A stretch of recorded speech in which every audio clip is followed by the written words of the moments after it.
Hi everyone, and welcome back to episode 3 of the WhotKnot podcast. My name's Kathy and I am a disabled maker and I dabble into all sorts of crafty goodness. And I've got somebody tapping on my leg here that would like to say hello, and as he is the mascot of my channel and my logo, yes, he better come and say hello. So this is Buddy. He's my Pomeranian cross Chihuahua rescue dog. We've had him since he was 6 and he's now about 13. And yes, he's always with me and he does bark. I'm hoping that he will keep it down. Alright, good boy, good boy. Alright, so now that he's made his appearance, let's hope he's satisfied. Okay, so I just wanted to say a little bit about my disability so that people knew what my situation was. So I had a car accident in 2007, and as a result of that I am an incomplete quadriplegic. So what that actually means is the incomplete part of that is my spinal cord has been damaged but not severed, and the quadriplegic part of it means quad as in all 4 of my limbs have been affected. Now sometimes you might notice that I'm having trouble breathing and a lot of my internal muscles surrounding my lungs don't work so well either, so sometimes I get a bit short of breath among other problems, but at the end of the day, I've been doing this quadriplegic thing for 12 years, and I feel like I've got a few things under control, at least manageable anyway. So that's just a little bit about that, and maybe down the track as we go along I might do a Q&A, and if anybody had any other questions about it, I would be more than happy to have a chat about it. Alright, so I like to start off with a bit of a thank you to somebody that's reached out to me, whether it's another podcaster, a subscriber, or somebody on my Instagram social media.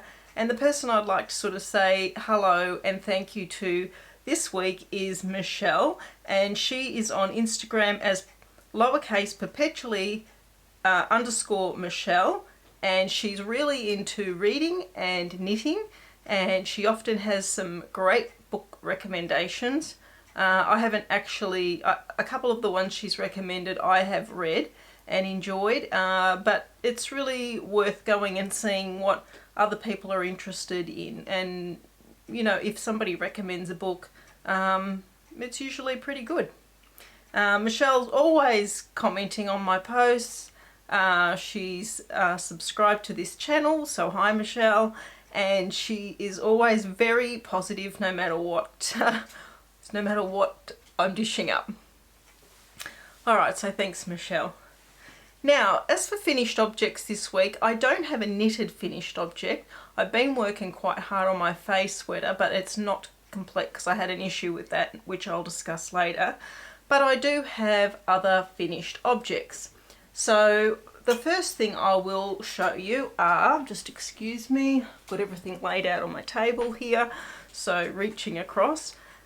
I mentioned last week about Lyndsey, who had given me a shout out on her channel, and I'm still getting new subscribers all the time from that, so thanks again Lyndsey. And I really enjoyed your last podcast, and she had an intro section on that about dealing with mental health issues. And I think under the circumstances for all of us with what's going on in the world at the moment, which is kind of scary, it's really interesting to hear how she's coping with it and what she recommends.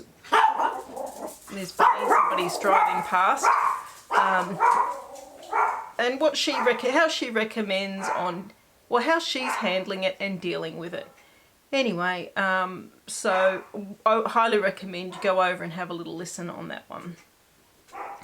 But she did put up a tutorial a couple of weeks ago on making eco-friendly washcloths, and I got stuck into making some, and I really enjoyed making them. So I made 4 on the size that she recommended. So I've got so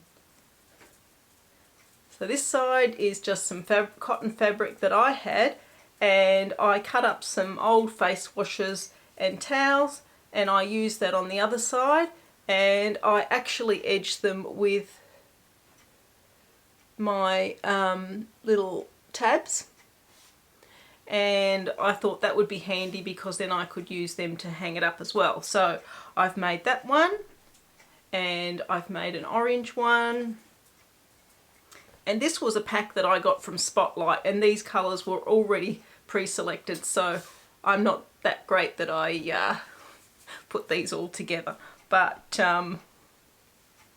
they're the colours that were in the pack that I and this one in particular, very pretty, really pretty. Potentially maybe more of that angle to get it up the right way, so I did those ones. And then I kept going because I had another towel.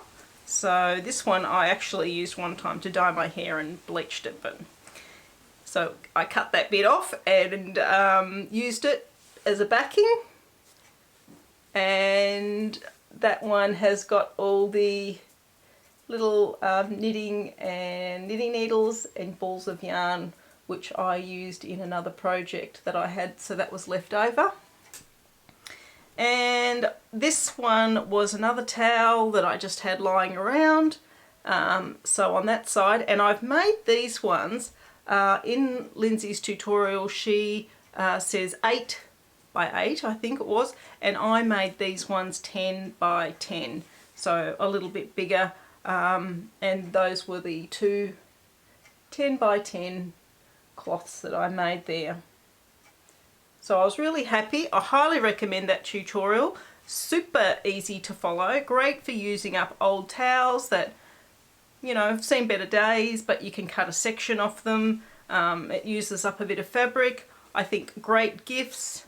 My husband is going down to visit his aunt overnight shortly, and I'm going to send a couple of these down with him for her. So that was a finished object. And the next thing I have is a couple of things that I have made for the shop. Now I show you things that I've made for the shop, not to say, oh, go and buy stuff from my shop. If you want to, that's fine. There is definitely no pressure. I'm simply showing them to you so that you can see what I've actually made this week.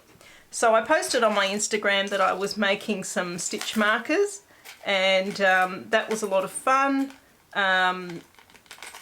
I've got this one that I made, which has got all the underwater and sea themes on it.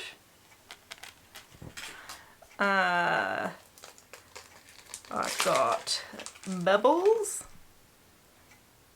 so they're kind of cute, little bubbles everywhere. And this one has got an owl, and it's got the little gold baubles. Hoping that's focusing after last week's focus issues. Let's not talk about that. And yeah, so I've made those. And the other things that I have finished making this week, I have completed this bag, which I thought would be nice for Easter, and I will be putting that in the shop. So it's a canvas bottom with the pockets around the edge here. It's got the little kitty cat on it with the tartan. I've got the little pink matching keychain, and the inside is, I'll show you this side because it's got the pocket. It's got bunnies and a pocket inside, and I have put the tartan on the bottom there. So they're quite time consuming for me to make, quite fiddly for me to make them, but I enjoy doing it, and they're a lot of fun. So I normally try to cut out a few patterns and then I have them sort of stacked up together. A couple of other ones I've made, which I didn't make this week, I have made them in previous weeks, but I've got this one, which has got the lovely, I don't know if that actually shows up on the camera, but that section there actually duochromes from a pink to a blue with the little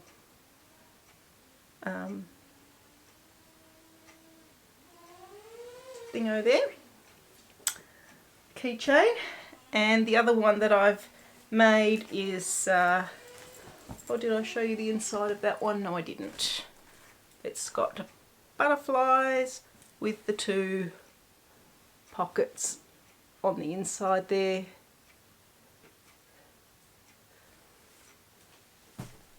And this one is just the tan with the canvas on the bottom again. And I've just got the little keychain on that one with no bits and pieces, so you could hang your stitch markers or keys or progress keepers or whatever you like on that one. And on the inside I've got the wattle, Australian wattle. So been busy with those. Right, what else have I made? I think that is, oh no, I did have one other thing. Where did I put that? All right. So this was something that I put on my Instagram. I do watercolouring from time to time, watercolour paints. I have got a few things that I've made over the time. So I thought I would do a watercolour painting. So I've recently done this one. And I painted this after I received an Etsy order which I had placed online.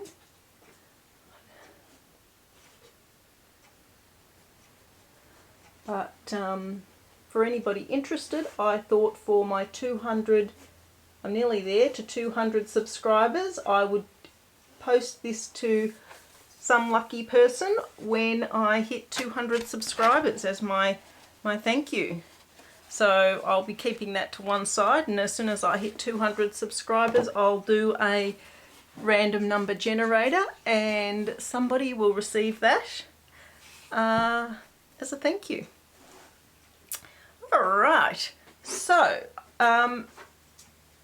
in connection with the painting, as I said, I put in an Etsy order. As I've said in the past, I really like to support Etsy sellers that have limited number of sales and that are Australian and women.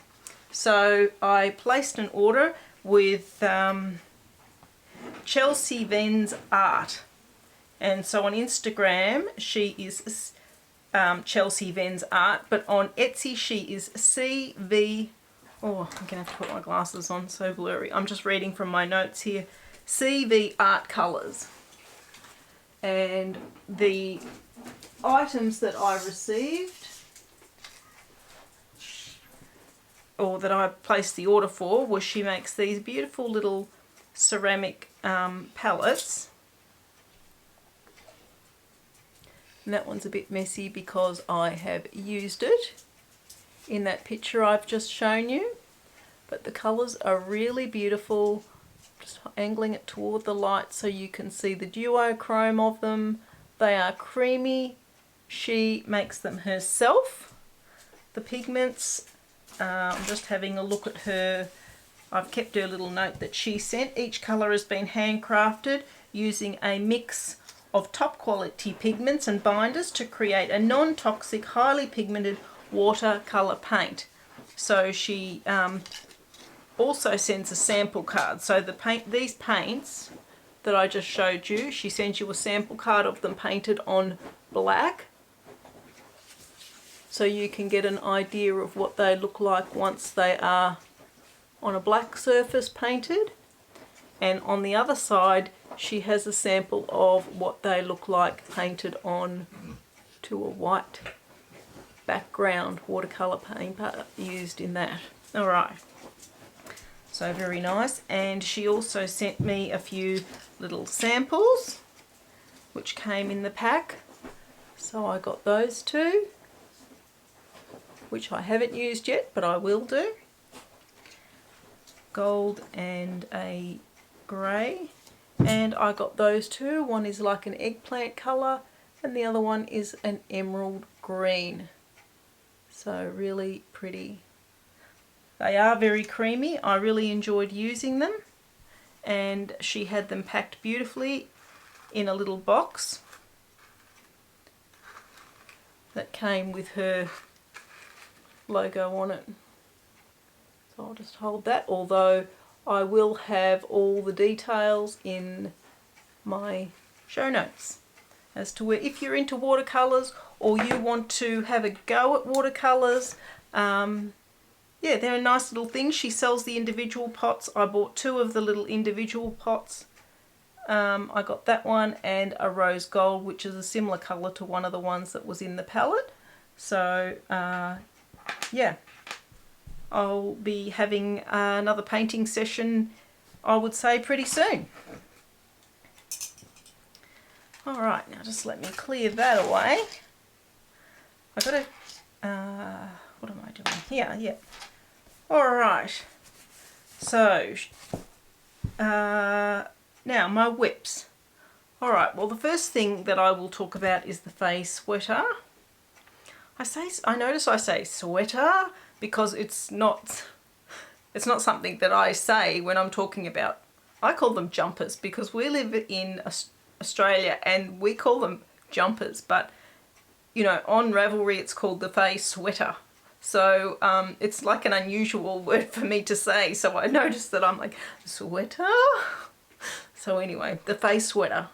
And I realised jumper, like when I actually think about it, jumper, like where does that even come from? It's such a strange word to call them, but I mean that's what we've always called them, but anyway. Alright, so the Fay Sweater by September Knits, and I'll show you how far I've got. So I'm knitting down the body. I've got about another 2 inches to go. I'm making it, she has it as a crop, I'm making it like sort of hip length. It's got the mohair in between, so it's quite light and breezy. It has short sleeves, so I'm not going to have to do much work on the sleeves, so I'm literally days away from finishing this. And I would have been finished except for I had to start again. I had to unpick everything and start again. After I finished the sand groper shawl that I showed on my last episode, I dragged this out to continue knitting on it, and I looked at it and I thought, wow, it looks kind of big. So I put it on waste yarn, tried it on, and it was too big by a little bit. And it was kind of puffing up, like it had like ripples of too much fabric around the yoke area. So I've gone past the stage of knitting things just and not being happy with them at the end. I'd rather just unpick it and get it right the first time.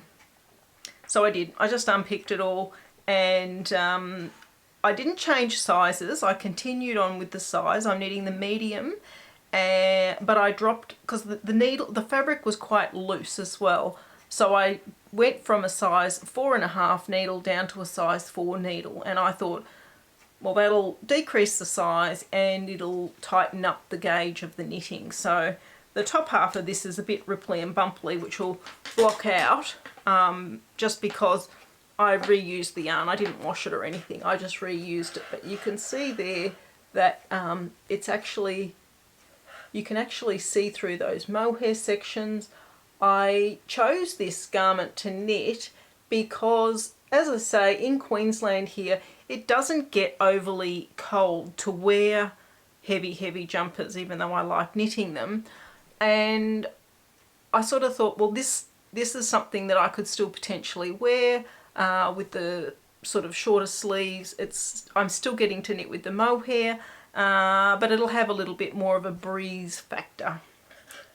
So I'm happy with how that's coming along. I am pretty bored with it, I will tell you.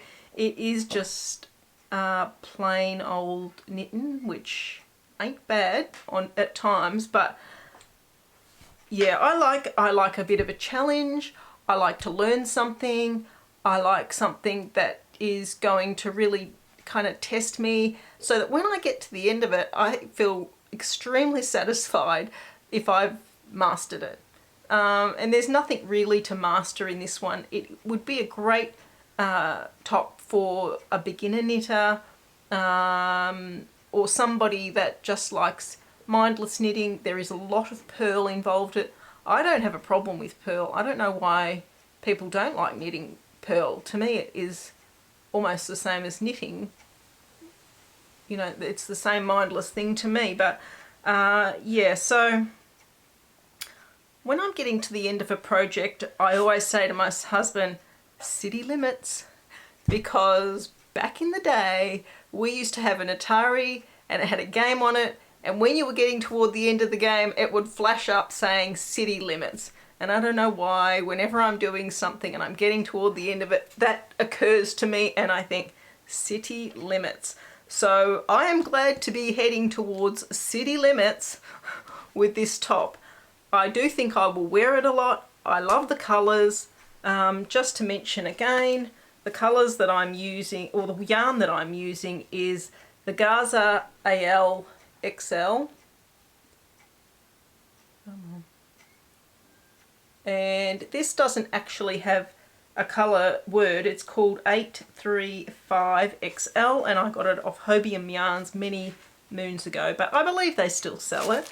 And the other yarn that I'm using, and I'm a bit embarrassed to show you this because this has had like a yarn explosion. Look at that. Look at that craziness.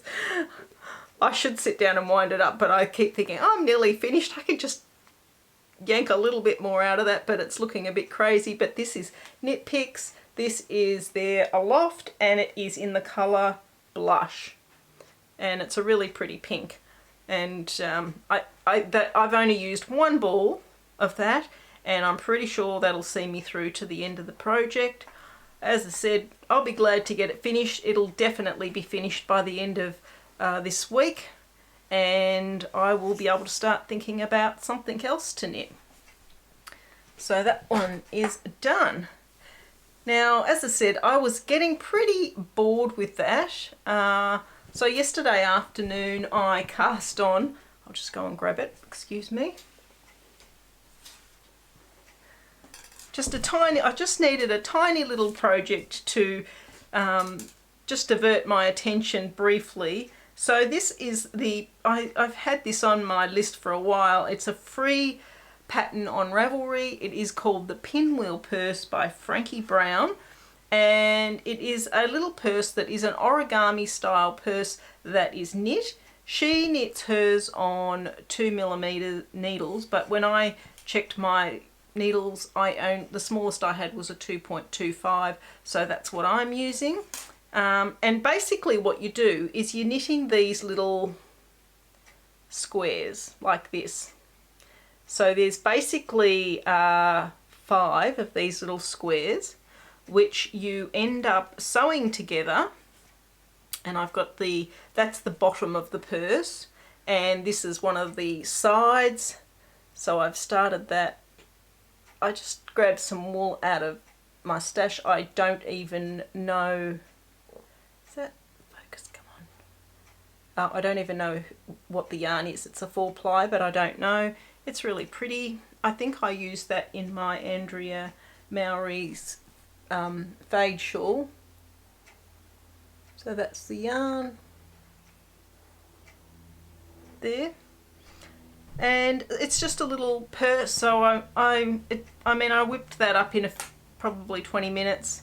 It won't take long to make it, and yeah, just a little something to fiddle around with. But I just cast that on yesterday afternoon. Now the other thing that I've been working on, as anybody that's been watching knows, is my Lovebirds Sweater. And I have done a couple more rows on that. So I've done the hearts, I've done the branches, I've done the second row of hearts, and I'm just starting the birds. So it's slow going, there's no doubt about it, it's slow going. And once I sort of started looking at it, I think that heart round, the first heart round that I've done, my tension was a little on the tight side. So I've slackened it right off for these other two sections. I'm also implementing, I was watching a podcast by Cheverell, and she was saying that she'd been doing some colour work, and she was implementing a new technique for carrying the yarn across. And the Fruity Knitting podcast had a segment on how to do that for the longer floats. So I went and watched that, and I have been using that technique in this top, so that anything more than a six knit section, I will carry the float on the third stitch, so that I'm not having too many floats. I'll link that Fruity Knitting podcast. It's about, you've got to go to about the 14-minute mark of it to see how she does it. It's really interesting, and I've had no problems with it. But they're my floats as they sit at the moment. And I think that you can see that section just there pulling slightly. I'm hoping that blocking will work wonders like it usually does. So the colours are looking great, as I've said before, and I think this is going to be a longer project for me, because it's carrying the floats and reading the charts on every row. It is a little time consuming, but I think it'll be worth it in the end, and I will keep working on that one and see how we go. All right. Okay, now the last project that I've got on the go is the Northeasterly blanket. I was watching a podcast last week, and I can't remember the name of the podcast, but the young girl on that said that she had a lot of sock yarn and that she didn't wear socks. Now, I don't really wear socks either, and I have a lot of sock yarn. I find it really hard to get socks on and off. I tend to just wear shoes, and if my feet are cold, I'll wear my slippers. So I thought I'm gonna do that Northeasterly blanket in the same fashion that she's doing. So I pulled out some of my sock yarns, and this was the one I've decided to go with first. And this is by LouleyYarn. It's 75/25. It's really pretty. It's got that orangish red, blue, speckles, and there's a beigey grey colour in amongst that lot. And every morning when I'm having my cup of coffee, I will knit one section of colour. So I've got quite a bit done by this stage.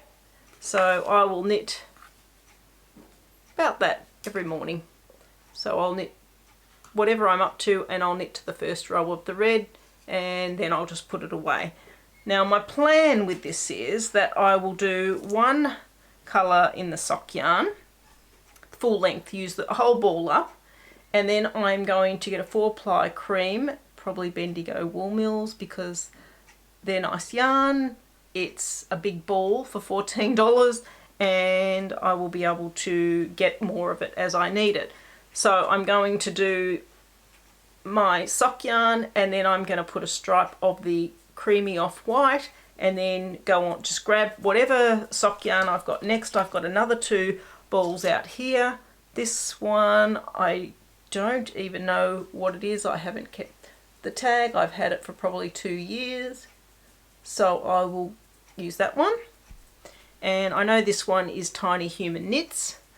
So I've got that one, and I will say that I will have some acquisitions next time I podcast, because I did buy, now that I'm like, oh, now I've got a good reason to buy sock yarn, I better buy a couple of balls.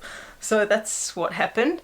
And I'm keeping this project in my little, this is great because it goes in the car. I've got a hook in front of me in the car, and I can hang it on the hook and just put my yarn in that. It's got the little foxes, or I think they're, what are they called? No, can't remember. And this is Jibbyroo bags. Red Fox or something like that. JibbyrooSews. And she makes lovely project bags for very affordable prices.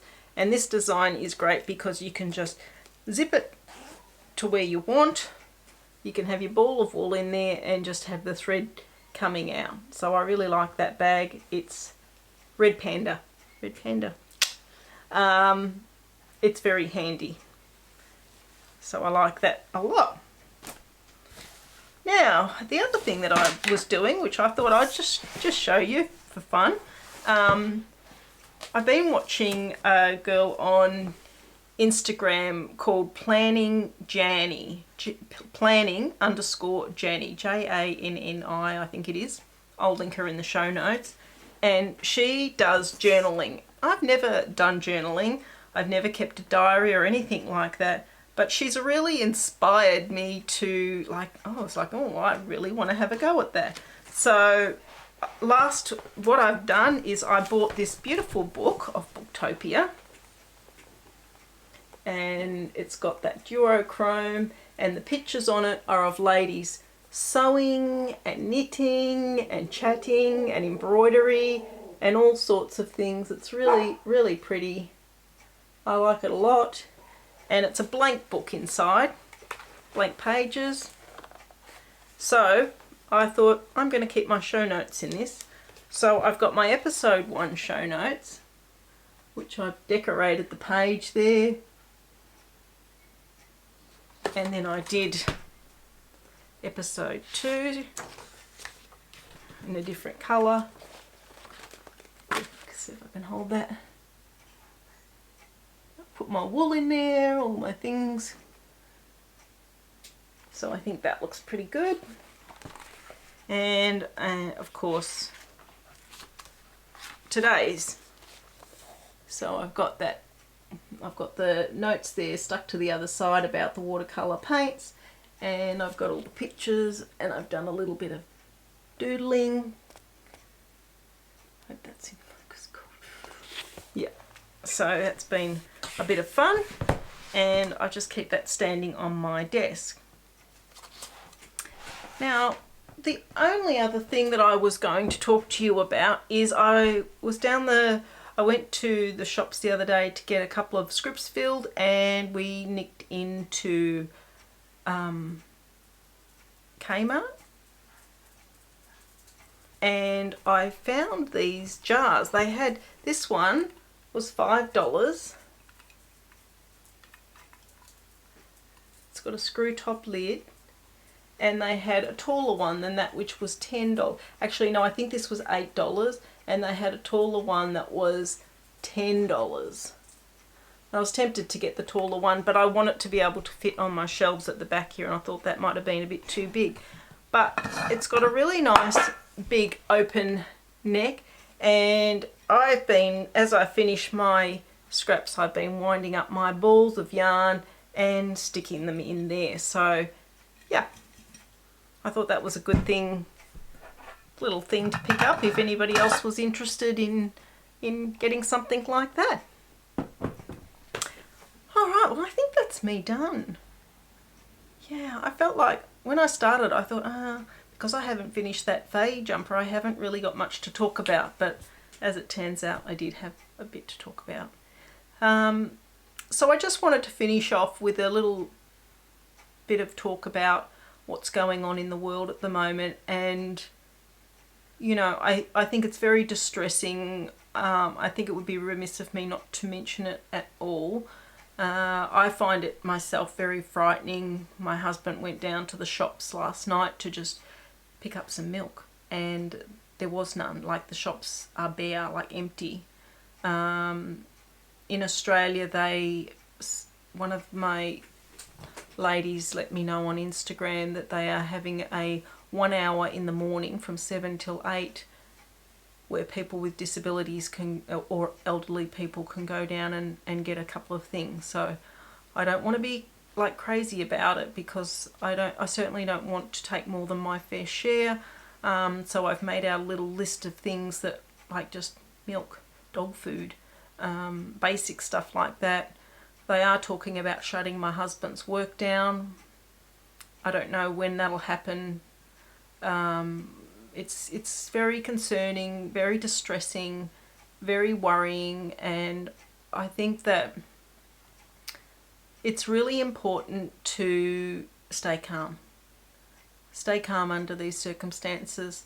I myself can get quite agitated quite easily, and I feel like if that's happening, it's good to just take a moment, shut your eyes, breathe deeply, and think about things that are good in your life and focus on that as much as you can. I think it's really important to keep your routines in place. You know, if you have lunch at 1 o'clock, have it at 1 o'clock. Keep doing that. If you do your ironing on Tuesdays, keep doing that. Like, just try and keep your own world as consistent as you can, and I find that helps to keep things calm, and also try and keep things in perspective for yourself. Like, there's a lot of people out there that, you know, I think we're all going to do it hard, don't get me wrong, but I think there are a lot of people that are going to do it really hard, and I think it's really important to keep it in perspective. Try not to let it get the better of you, is what I'm saying. You know, focus on the things that make you happy. I mean, most of us have our homes set up with things around us that bring us joy, that make us feel comforted and comfortable. If we are isolated in our homes, which, I mean, I am, because I don't leave the house very much. And the whole reason that I kind of started this YouTube channel was because you can feel a bit lonely. It's really nice to connect with people occasionally. So, you know, leave a comment for me. I really enjoy reading the comments. That's what I've done this podcast for, is so that we can have a chat, we can have a conversation, and even though we're in our own homes, we can still connect with people. So that's my advice to try and get through this difficult time. And, you know, really, as I keep saying to my husband, you know, you can't be happy all the time, because then you wouldn't realise that you were happy. So even though this is a difficult time, there will be moments of happiness, and hold them with both hands. All right, well, I'll be looking forward to catching up with you probably in about 2 weeks, and let me know what you're up to, what your thoughts are, and I'll see you then. All right, thanks for watching. Bye.